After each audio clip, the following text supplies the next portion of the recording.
Between 1853 and 1870, Haussmann transformed Paris from a squalid, disease-ridden city of the Middle Ages to the modern era with broad avenues, effective sewers, and beautiful parks. It is history that deserves to be remembered. By the 19th century, the overcrowding of Paris had become an acute social issue. As far back as 1739, the writer Voltaire had complained that the streets were showing off their filthiness and spreading infection. The first Napoleon had ambitious plans as well, writing from his prison on St. Helena, that if he'd had 20 more years of rule and a little leisure, one would vainly search today for the old Paris. Nothing would remain of it, but vestiges. The widest streets in the worst neighborhoods were only 5 meters, the narrowest only 2. Carts and horses could hardly navigate these parts of the city.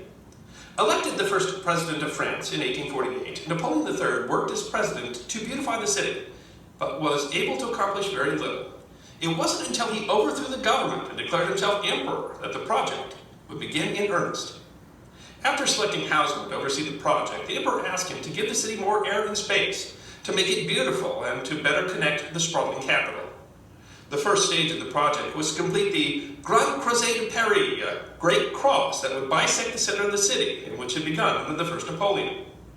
The emperor wanted a new hotel built, the first luxury hotel in the city, the Grand Hôtel de Louvre, in time for the Exhibition Universelle in Paris.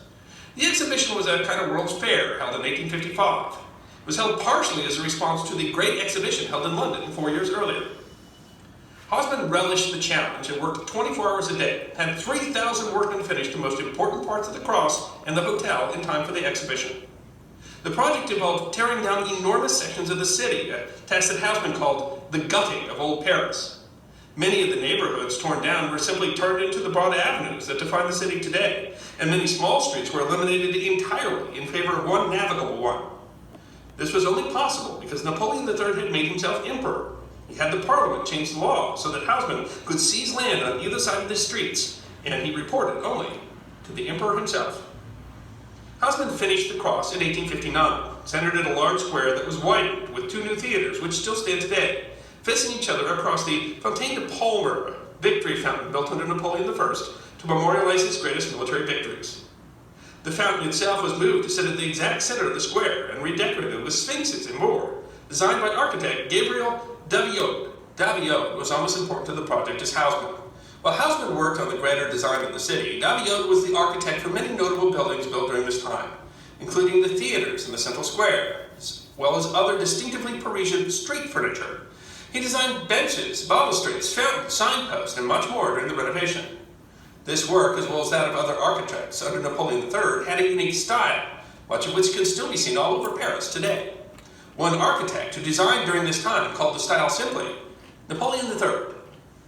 Possibly the most distinctively Haussmann part of the whole renovation were the buildings he built to line the streets of Paris. Haussmann planned the apartment complexes as architectural wholes, treating them as he treated everything in the project as part of a larger urban design. While the interiors of the building were left up to the owners, the exteriors were strictly regulated. Uniformity of balconies and cornices was prioritized, even to the detriment of interior rooms. The facades were required to be either made or faced with stone, and the changes of the Industrial Revolution made it possible to cut and move the stone like never before. It is Haussmann's apartments, which line the streets of Paris still, that have left the most lasting mark on the character and appearance of the city. The first stage of the project was generally considered to be a success as Haussmann opened up and beautified parts of the city. He built about 6 miles of new avenues for a cost of 278 million francs, which, depending on how that is converted, would be between 1 and 4 billion US dollars today. But the second stage was even more ambitious. He hoped to add another 16 miles of new avenues to connect the city center to the grand boulevards that had been created during the Great Restoration between 1814 and 1830. And he hoped to do that using 100 million fewer francs. The plan involved tearing down even more sections of the city and replacing them with new plazas, gardens, and buildings. The many theaters, hotels, and government buildings built during the renovation were meant to command the streets they sat on and be visible from long distances. One of the most dangerous neighborhoods of the city, the Petit Pologne, or Little Poland, was demolished during this time, and the Square of the Star around the Arc de Triomphe was redesigned, with new avenues being added so that 12 avenues converged there. In 1960, the square was renamed after Charles de Gaulle. Additionally, this phase involved almost complete renovation of the Ile de la Cité, or one of the two natural islands in the Seine, along the center of the city. Until the renovation, the island had been largely residential, with the exception of the eastern end, which since the 12th century had been home to the Cathedral of Notre Dame. The square in front of the cathedral was widened, bridges to the island completely rebuilt, and several large new government buildings constructed there. While some of these changes were welcome, the project began to garner persistent criticism. Critics complained that Haussmann had destroyed much of the Luxembourg gardens, built in the 17th century, as well as the growing cost of the projects. The cost ballooned to some 410 million francs, partially because of local building owners claiming made-up shops had been torn down and petitioning the government for lost revenue. The enormous social cost was not imaginary, though, as thousands of Parisians were forced to transplant their lives with little recourse, and many critics believed the new apartments were pricing out poorer Parisians. Still, Haussmann enjoyed greater status under Napoleon III and continued his projects.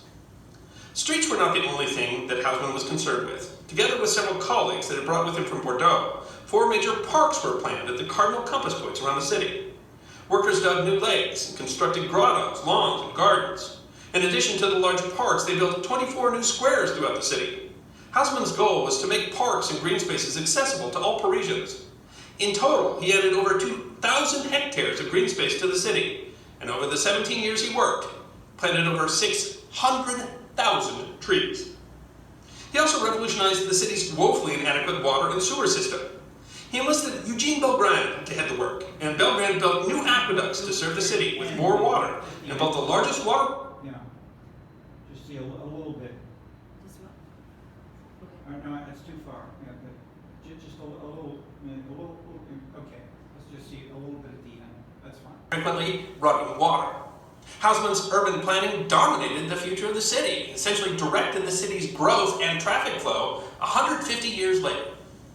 Haussmann's ideals have outlived both their critics and their creator, and for better or for worse, they're an integral part of the character of one of the world's great cities, part of both its history and its present. I hope you enjoyed this episode of the History Guy, short snippet. Can you scroll down a little bit? Still on the same syllabus. Is that accessible? Let's go to this one in New York. Oh, yes, JJ. Okay. So we have one, the emperor, and then a very strong planner guy who transformed the whole city. When did this also happen, or tried to happen, in New York, and what happened in Shanghai? Not Shanghai. A little bit. Shanghai is done separately. This is Beijing. For the Beijing Olympics, they transformed a downtown area, and they put fantastic new internationally designed buildings. Some parkways and expressways. Okay. And done. Let's just okay.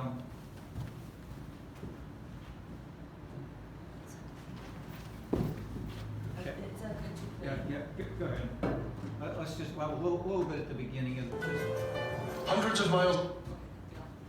Let's start there. Yeah, go. Parkways and expressways, and dozens of bridges and tunnels, now connected the city to the suburban reaches of Long Island and beyond. Hundreds more had been driven through the outer boroughs themselves, weaving together, as Moses himself declared, the loose strands and frayed edges of the metropolitan arterial tapestry. But in all the frenzy of construction, the master builder had never been able to penetrate the heart of Manhattan itself with his superhighway. And in 1961, he resolved to do something about it, fixing in his sights a low-lying area of lower Manhattan, stretching from Chinatown in the south, up through the wayward lanes and ancient side streets of Greenwich Village. We simply repeat that cities are created by and for traffic. A city without traffic is a ghost town.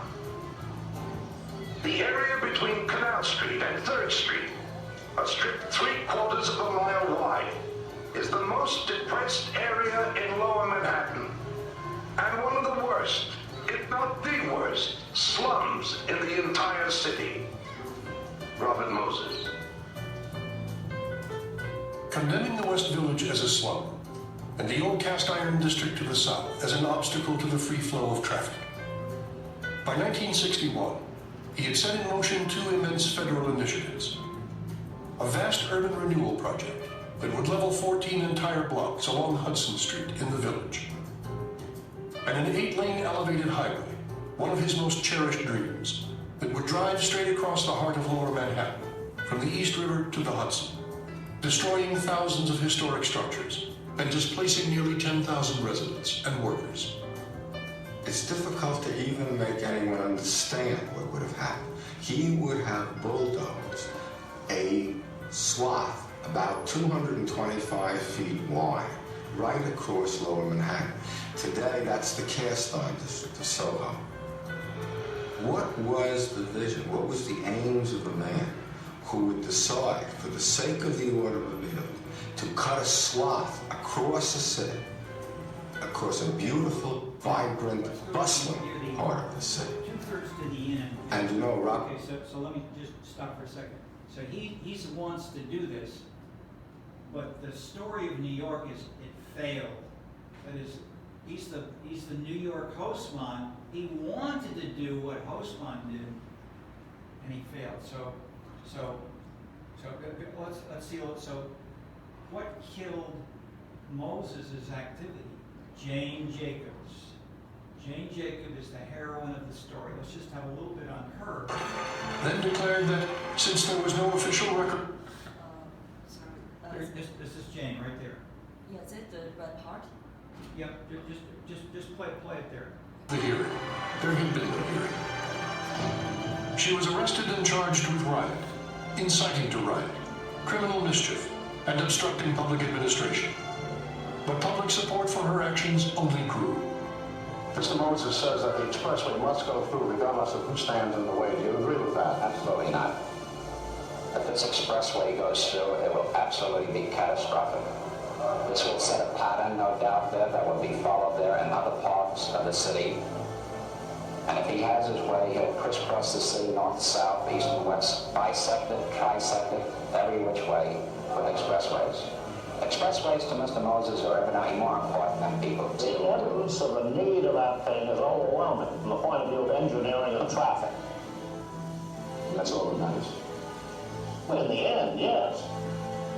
Congestion gets bad enough, have to have it. In the meantime, what happens? DeSalvio doesn't want it, so what?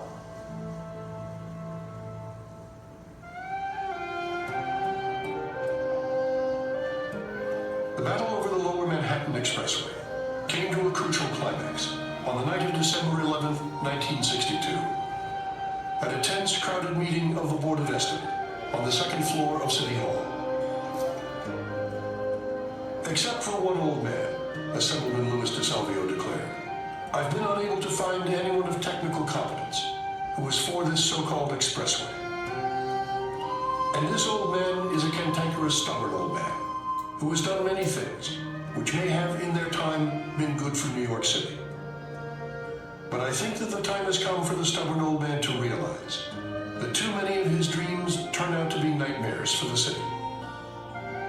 And this board must realize that if it does not kill this stupid example of bad city planning, that the stench of it will haunt them and this great city for many years to come.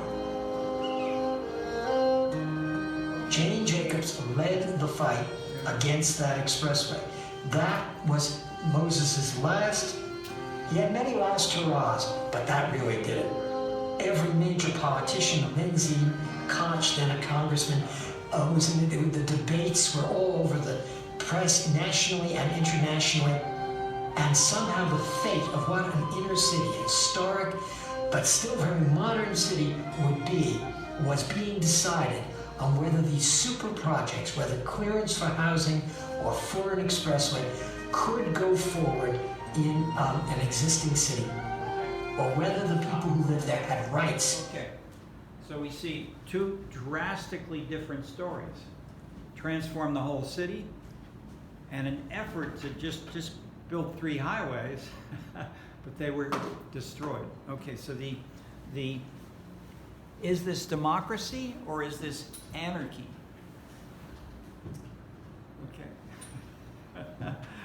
So where and how can we, so that is, I would say this is the comparative analysis, which we can now try to bring later on with these two cases.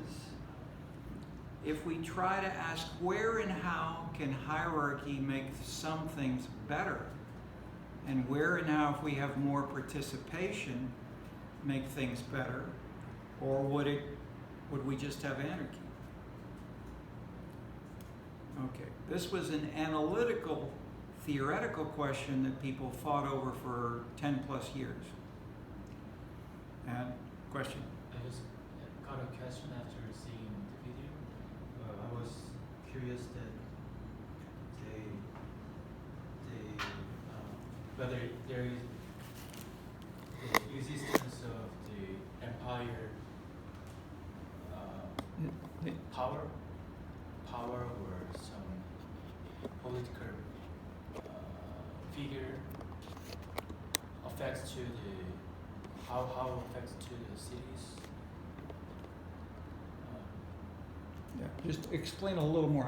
I don't understand your question So I yet. mean, like in the Paris case, there was emperor of Napoleon, and like in England there was the English Empire in 19th and 20th century, and I was curious that how those political power affect to the formation of cities and urban formation, and what is the difference between other cities that without those empire powers. Okay, that's a bigger question still than I was.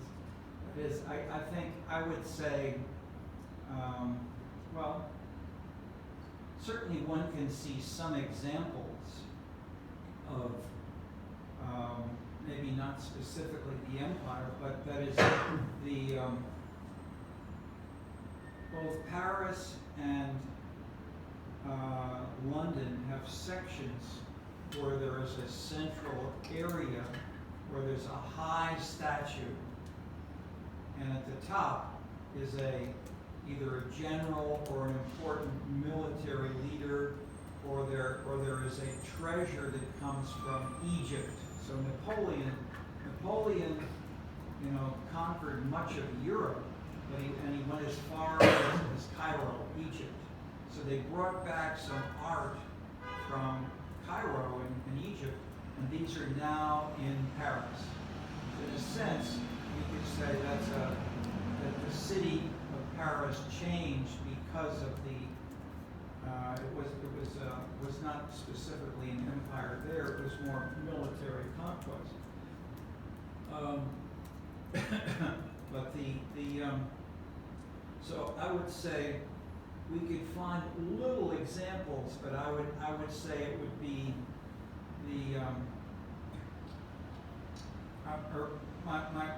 my first reaction is that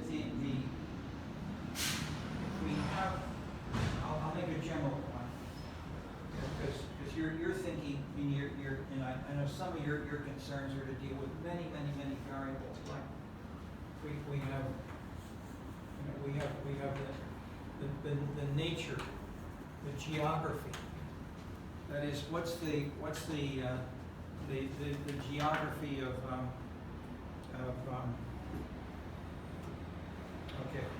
rainfall. That is the physical. We can have the biological.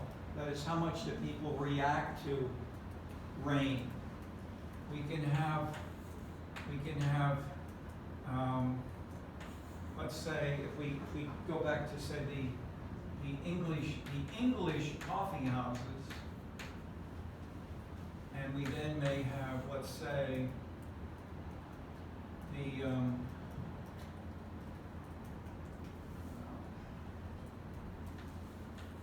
Calvin, a little bit here, bring us in, and then we have Empire. Let's say India. So India becomes part of the English colonial system. Then we have London London Square.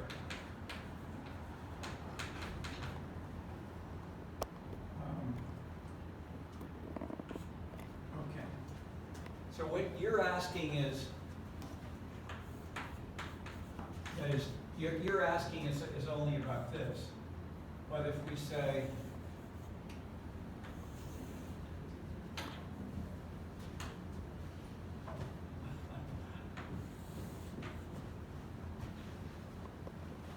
if we have A and B and C and D and E and F, if we want to ask how much does, this is X1, and this is X2, and this is X3, how strong is the impact, and call this over here Y.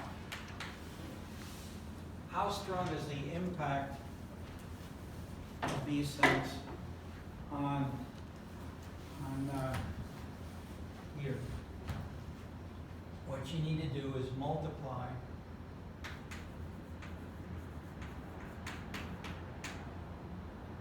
and what you need to do is A times B, C.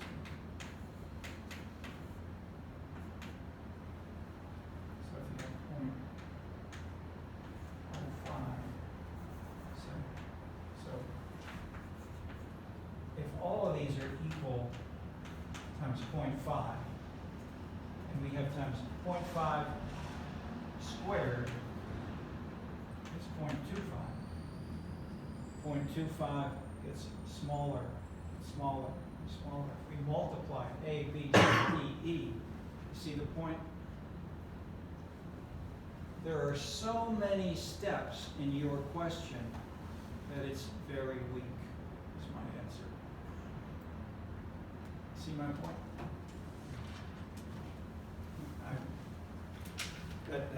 That's my, I mean, we could try to talk about how those things are still there, such as shown as D. So yes, there may be a D, but if we look more carefully, I mean, maybe but let me add, for example, if we have, say, Africa, say in South Africa, Nigeria, big English areas in the empire. The English colonial administration was different from the French colonial administration. Like the coffee houses, in a sense, I haven't said this before, but if we compare the coffee house to the colonial administration, if the French had some people who were saying, we want to have a protest meeting, or they just say, we want to read the Bible. Read the Bible, you know. So man, you're the general. You're the general of the French general, or the English general. What would the English general say and do? If people either want to have a read the Bible, or another group wanted to have protests, say, we want to end the French military domination of let's say, I mean, for instance, I worked in Guinea, French West Africa. So if they went to the and they did go under de Gaulle said, I want to create a new constitution. I will be the president of France with a fifth republic. Vote for your constitution, and they did have this. This happened in 1960 or so, and all of the people in the colonies of France, call it the community, they all said, yes, we support de Gaulle, except for one country, French West Africa. It's called Guinea, Guinea. And I worked in Guinea myself for 4 months. And when we worked there, the French destroyed the sewers. Oh, sorry. So the people in Guinea said no to de Gaulle. And so what did the generals do? The military. They destroyed sewers. They took out all the doctors. They took out all the post office officials, all the stamps. They destroyed the fluorine, the chlorine, and not so much the fluoridation, it was the chlorine, cleaning the water. They destroyed. They took all of the records from all of the government offices, all the papers. They took them out into the Atlantic Ocean and dumped them. So all the government offices did not know what happened. Okay. What happened in the English colonies in Nigeria or South Africa, say, before? The English generals would be, we will not do anything to help, but we will not destroy. And we will give the English Calvinists, so the English basically have two churches. You have the Church of England, which is like the Catholic Church, hierarchical. And you have the nonconformist, Methodists, Presbyterians, Baptists. And they sent their representatives and they said to the colonial military, can we build a church here in South Africa? Can we teach people how to write? Can we teach people how to speak English? But they didn't have to learn English. They could learn Swahili. Native languages. They would translate some of the Bible. They build a church and they teach people how to read. And they did this. So the difference between the coffee houses in Paris and the coffee houses in England, in London, were drastically different. So I would say, but that, I'm adding one variable here. So my answer is, but my answer would be, it's still going to be A times B times C times D times E. But these things are very, very complicated.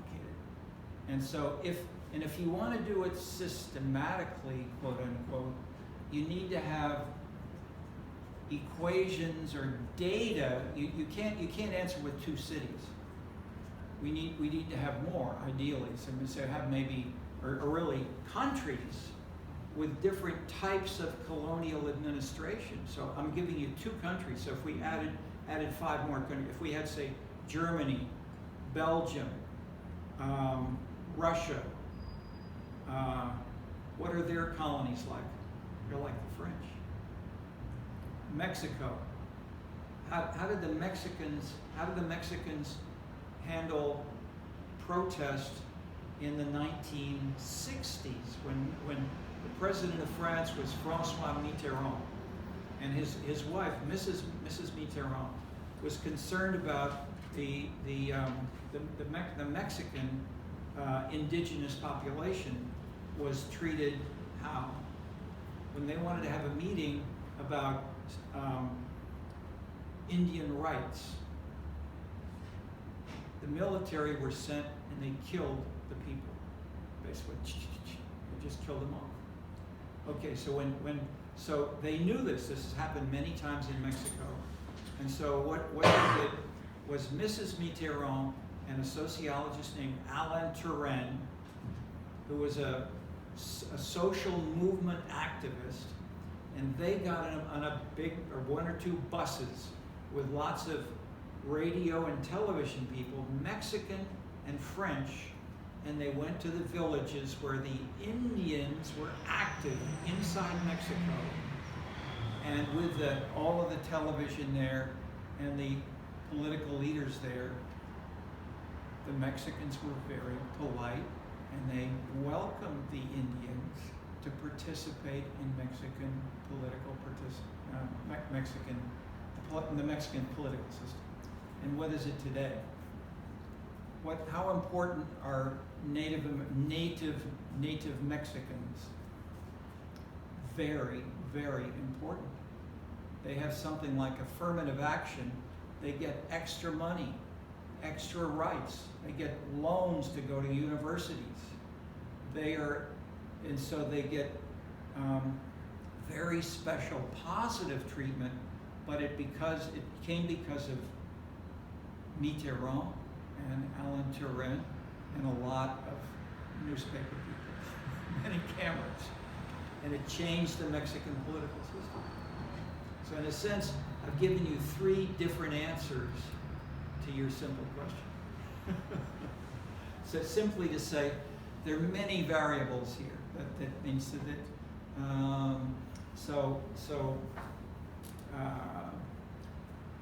okay, maybe I'll stop there. Any reaction to what I've answered? Like, I was thinking like the Victory Gate in Paris, where the radiating Yes. boulevards of Yeah. Paris. Yeah, Yeah. I was thinking of those kinds of differences. Right. in other Okay. countries. Yeah, it's called the Arch of Triumph. Yes, and so they changed the name, I guess, to De Gaulle. Okay. But yes.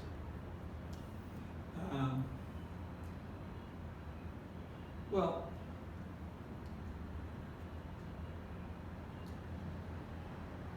do you think of does New York have anything like that?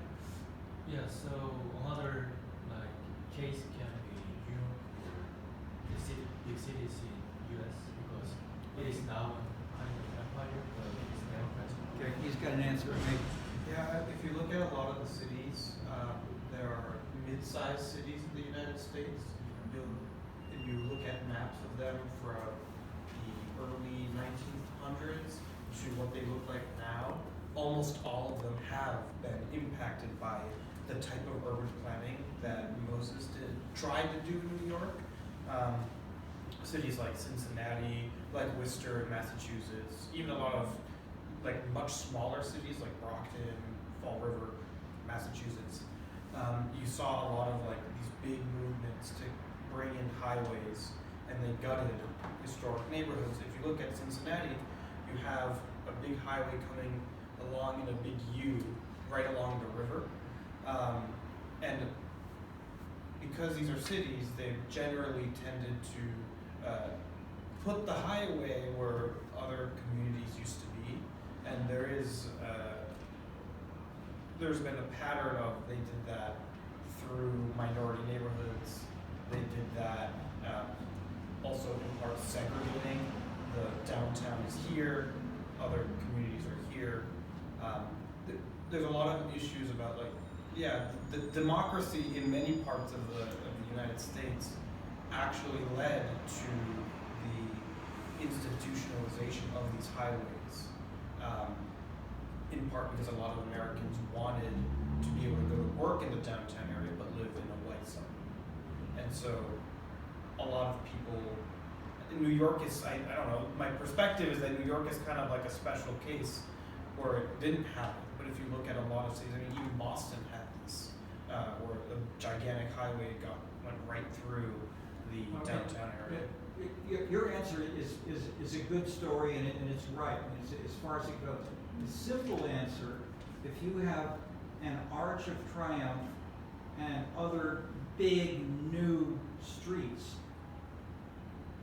why is the aesthetics different in New York or in another American city? And it's Washington, D.C. New York and most American cities have what they call a grid pattern. You have the straight grid like a matrix. Washington, D.C. is like the Arch of Triumph. Washington, D.C. has some squares, and why is it like that?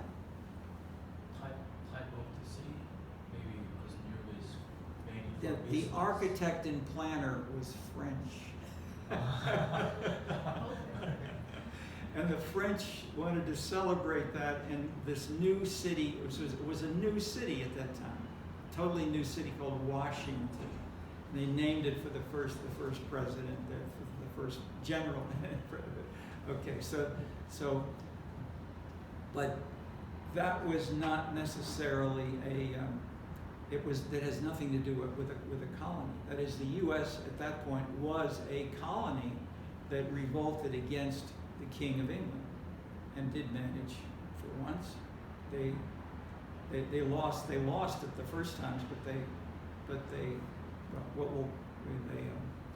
became independent. So in this sense, there are multiple variables which are making these relationships more difficult. Okay. If we try to find some themes that connect with these sections in the course, one is where and how do the arts play a more direct role, and then I'll take to the next section and just briefly say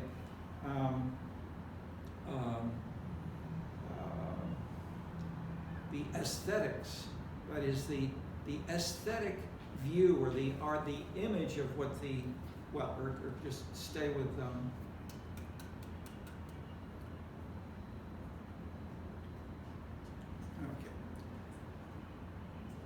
Paris does have that, but also Paris has, as you saw in many of the photos, many long, straight, strictly linear streets, linear conceptions, and a common French artistic style is to build a straight line like that.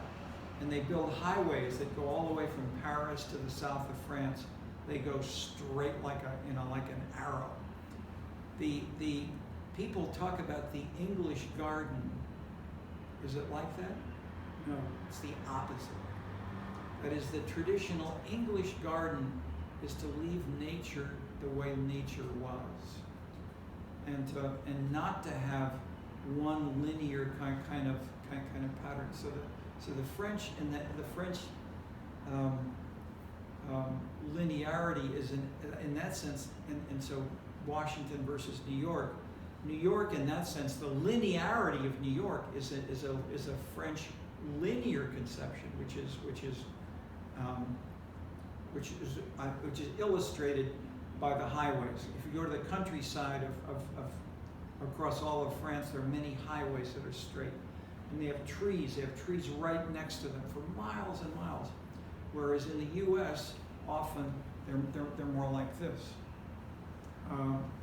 Or in Boston, I won't try to get into too many details. It's simply, but if we have the cafe story, the tea house, what I'm trying to add as well with these examples is we have both nature, rainfall, geography, the mountains of the Swiss, versus so many people said, the reason that they have a strong state in France and England is that they have flat countryside. And because it's so flat, they get invaded, so they invade each other.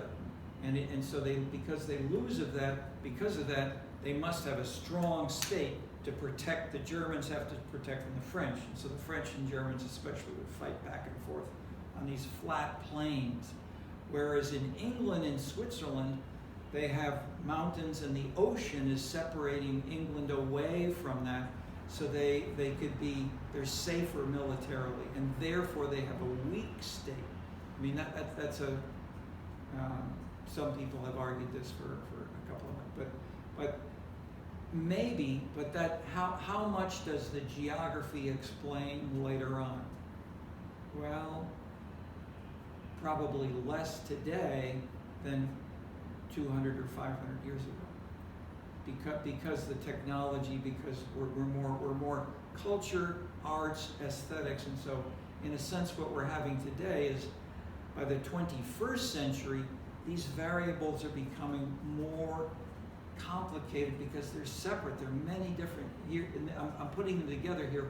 There are many. We have both biology, geography, climate, religion, types of politics. All of these are going there, and today they're all, in that sense, independent variables, and so therefore are put differently.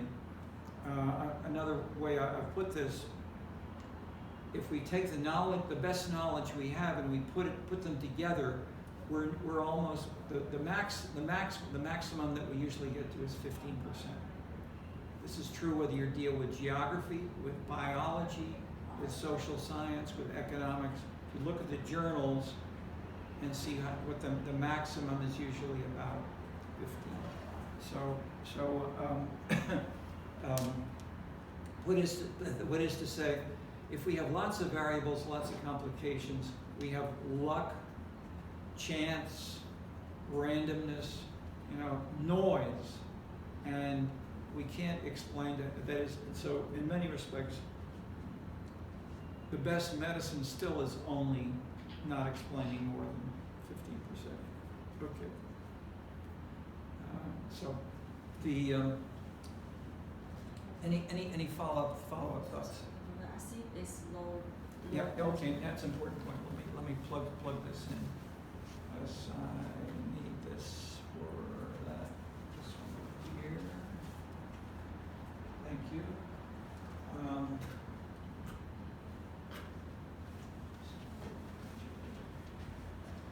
Anybody else have another? Is this yours? Oh, yeah, that's Okay, that's fine. Will you need that, or do you have enough power and left? I have enough. Okay. Let me just go over here.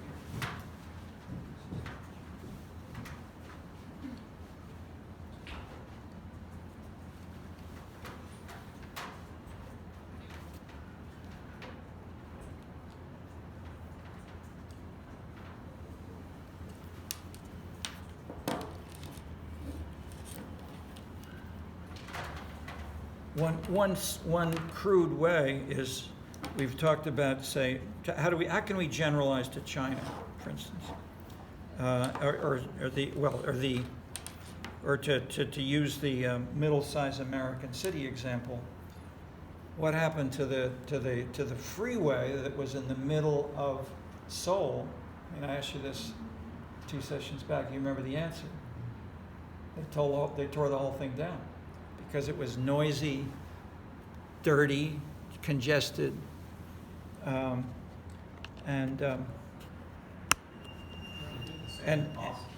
he was the mayor, and he became elected president of Korea because it was so successful.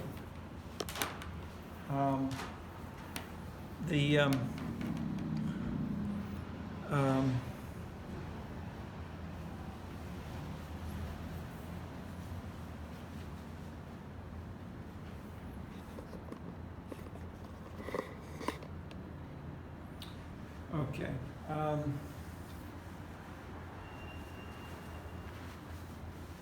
So let's take example of the arts. Where and how the arts been introduced in 2 cities, because this is written up in two books on our readings.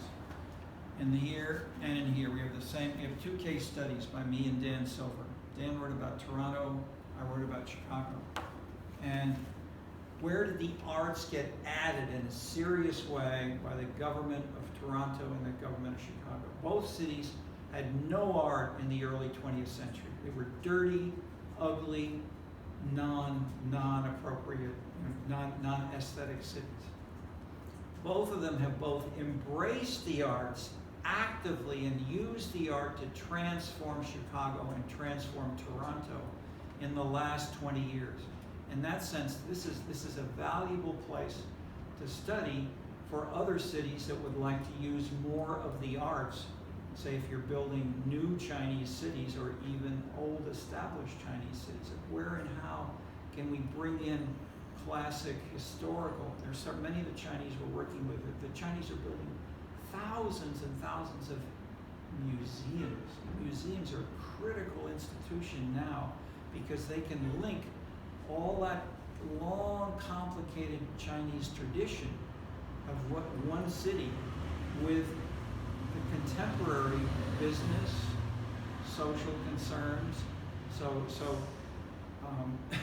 Chengdu is one which has been studied in detail, but more generally, there's one woman who's done a PhD in China on one particularly successful museum. So looking at ways of using museums to connect from the past onto the present and to do what is now a new major activity in China, which they call cultural tourism. And so I talked about these huge cultural parks that they have in China. They do not exist anywhere else in the world, to my knowledge. But the museums are a critical way in which cultural tourists can visit and then go to a museum like this.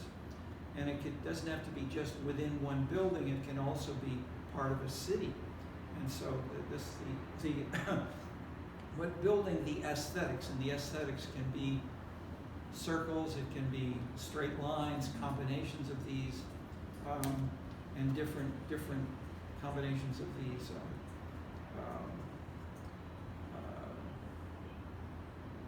Okay, so briefly, in one sentence here, in these two cities.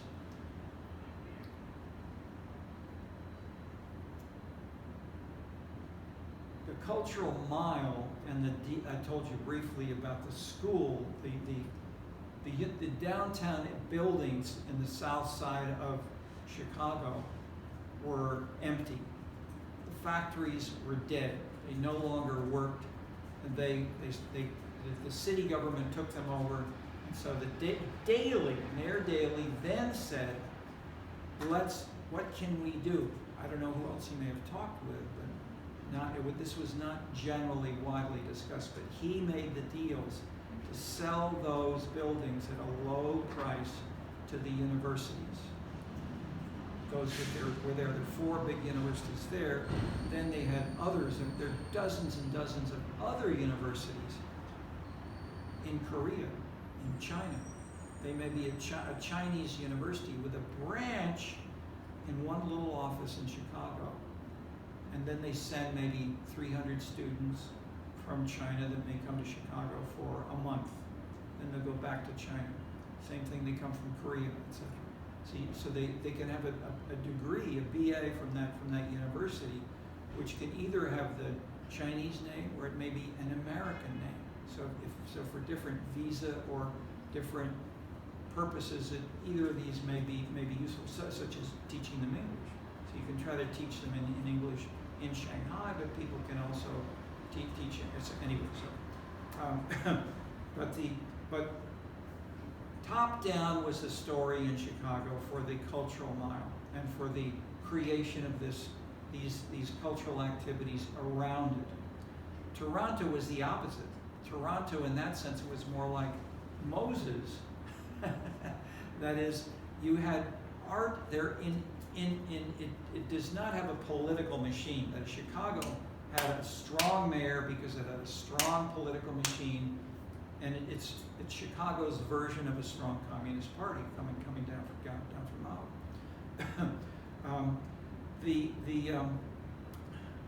Toronto, by contrast, did not have a strong political machine. That is, the cities of Canada have very weak parties. They're multi-party systems. They're sort of loosely connected together. And so the mayors are very different. They have very different programs. So what has replaced it, ironically, was arts groups. So there are many little arts groups in Toronto, and they are politically active. So if there's a project, so in a sense, and who lived in Toronto and gave some of these ideas to them? Jane Jacobs. She moved from New York and went to Toronto. She lived there for her last 20, 30 years. And a lot of people in the arts follow Jane Jacobs, and they're doing things like, they're fighting these big projects, but they want to do things which are aesthetically attractive, and so they were very successful. They had lots of, just to give you the anarchy, sorry, I won't say anarchy, but the decentralization pattern. They had one mayor who strongly backed the arts, and then the next mayor said, I'm gonna fight these artists and bicyclists because they're going too far. We don't want these people with bicycles and so forth. We want to have the city be more responsive to proper and the that is, take a look, and you can read in the two books about the dynamics. Well, it's a follow-up as well. There's a paper by Dan Silver called The Ford Regime, because the one mayor is called Mayor Ford, and his brother became the head of the region of Ontario. So it's a big region, major region, including Toronto, very strong, important. Two top political leaders, both named Ford. So the Ford regime was closer to Trump politically. But the difference, very different from Trump, was that they were in favor of immigration. And so they appealed to the immigrants and against the cyclists and the artists. And they've won. So I'm making these simple points that my simple point is many of these patterns of different variables combine in different ways, that there's not one simple story that the 21st century is now, the future or the past. Okay. All right, let me stop with this. I've given you a few. I've talked about this to summarize more positively. I'm saying this is multicultural, multi-causal, and the total explanations are still weak, and we should be modest and recognize this. We should be, instead of just saying, doctors, as a doctor, I will give you an aspirin and it will cure everything you have. Your cancer will be better, your aspirin will make you, I mean, if I would give you an answer like that, would you be happy with that? Comments, discussion.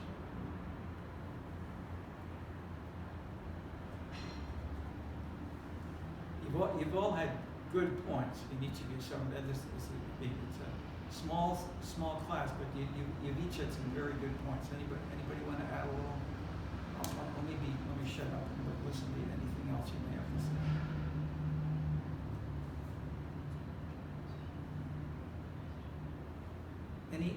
One theme is to ask, where have the arts been working successfully and positively? In Seoul, in Shanghai, in Beijing.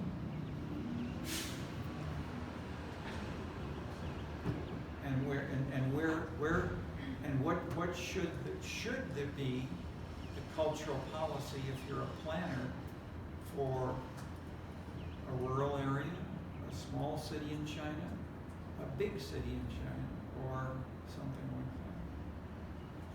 I think that maybe the Chinese condition is different with US. It's because many projects in China is government oriented, and so for example, the thing that you mentioned is about culture tourism, and it's also I remember it's a policy that the government is really advocate to let the local government to promote the culture tourism industry. So many and it's I remember it's have I don't remember the year, but it's also is in 2019 or 2021 the central government has a plan is called to created the special towns in China. Special what? It's called special towns. Costs? Called the name is special towns.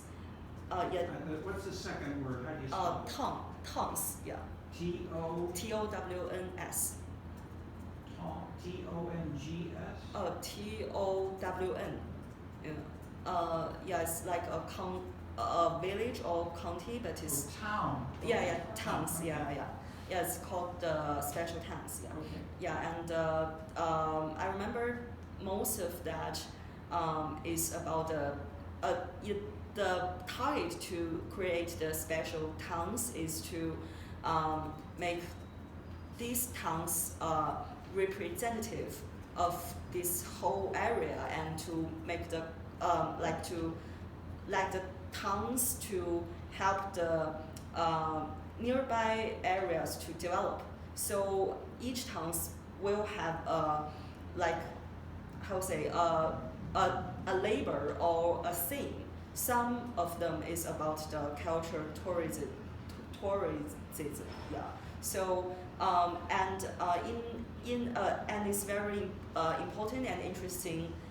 It's like in that towns, most of them will have the museum, and which is presented the culture of that towns, and the people go to there will see. First, they will see the history in these towns, and then will like to experience some special foods or other things about that. Yeah, but so I mean that maybe if I understand right, the U.S. it's all I'm not quite sure. Is it possible to create the similar things in U.S.?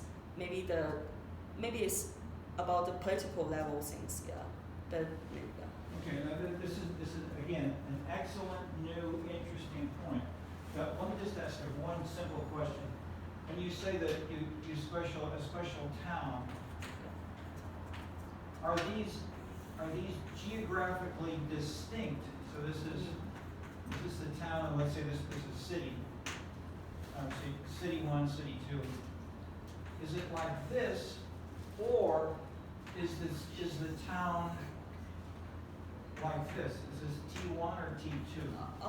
I think it's the towns means the area which is nearby the city. It's not included in the city. So it's T1, not T2. Yeah, I believe that. Yeah, because it's want to appeal the people living in city to the towns. Yeah. Well, that is at least you see a possible option. Is the U.S. term is special district. Maybe, yeah. You can have a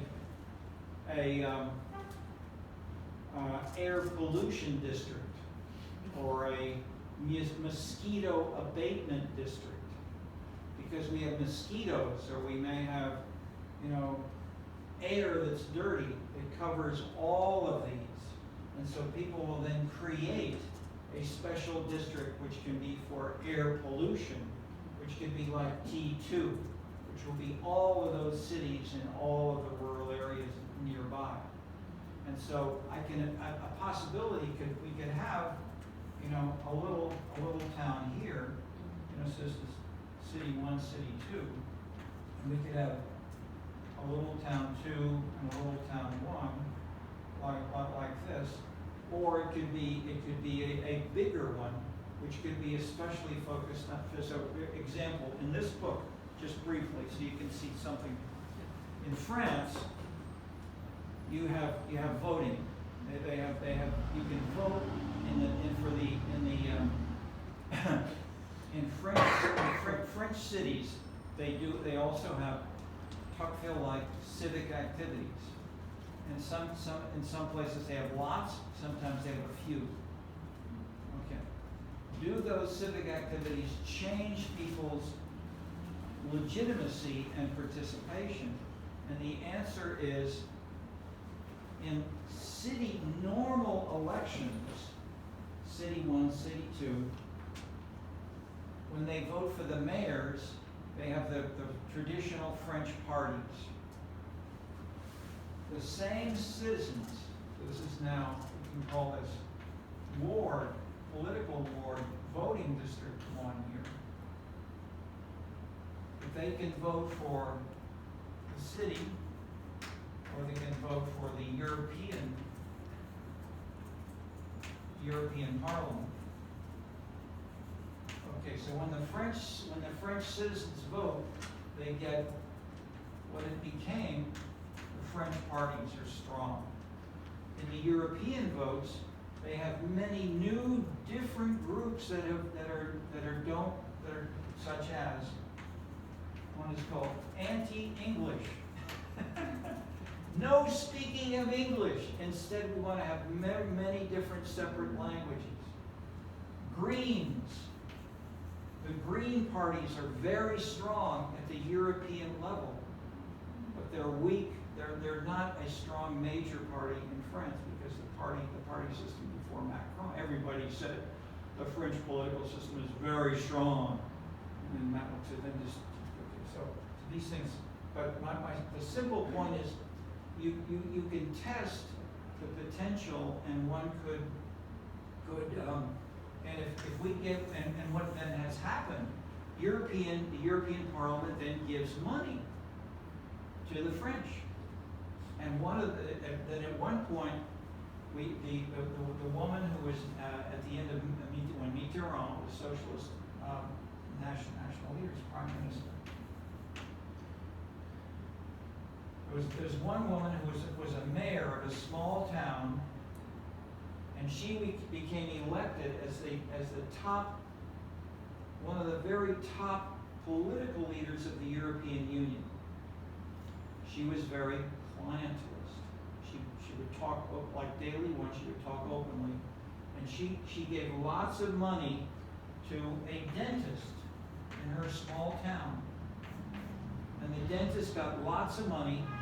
And so the people from the Netherlands and Finland, they said, we're going to investigate. Why is this European money all going to one dentist who knows that, and isn't this a scandal? So she said, if you can't trust and work with the people you know yourself, I mean, it's the same thing as Mayor Daley once said, a father's duty is to help his sons. A mayor's duty is to help his dentist. So what happened? She was kicked out. And they completely abolished all the elections, and they had a whole set of new elections for the whole European Parliament. But the simple point I'm making is we have I try to answer where I can. Not just to say, I can imagine this might happen, but I'm trying to show you empirical examples at the local level and cross-nationally that can suggest how maybe it would work out. Okay, we're over time. We'll stop. But we'll have 2 sessions. We'll have 2 half sessions next Tuesday. We'll have the review for the exam, and then you'll have the exam. But as usual, I won't say as usual, but we're getting brand new ideas that I've never heard before. Thank you. We're all learning together, including especially me.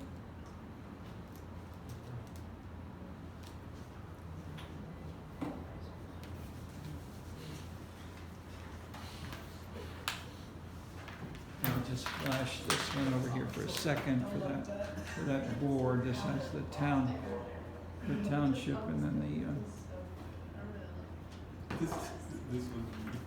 I'll zoom in on that Chinese town idea and the European electorate.